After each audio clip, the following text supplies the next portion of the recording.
ang tawag ay on-off. Ibig sabihin ay on-off. Ngayon yung nakita. Ibig sabihin. Oo, makita. Ang tawag dito ay balde. Ang balde ay ibig sabihin ay timba. Ang timba ay nabuo noong 1973. Tignan nyo naman. Please do not allow the water is to flow.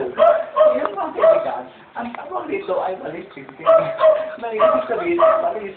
Ngayon, kumakaw sa kaibigan. Man lang people.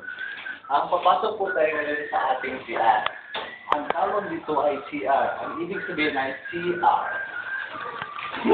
Ngayon po, ito yung mirror.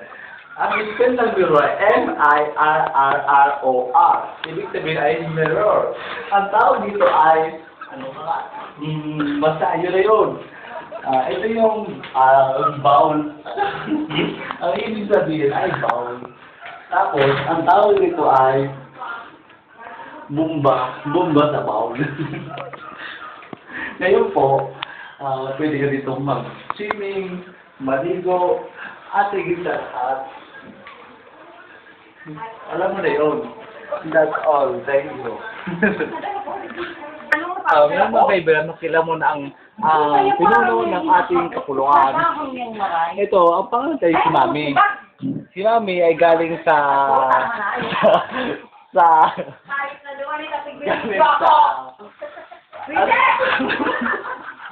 Go. Ngayon po, mga televiewers, pupunta tayo sa ating Sarah.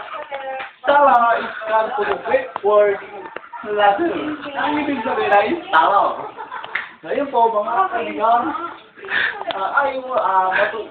makikita nyo sa ating dingding, basa nyo ng marijuana is slightly observed silence. Ang ibig sabihin ay pwede kang mag-ingay.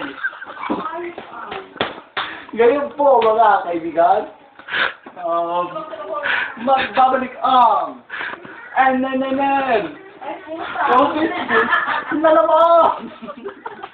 3.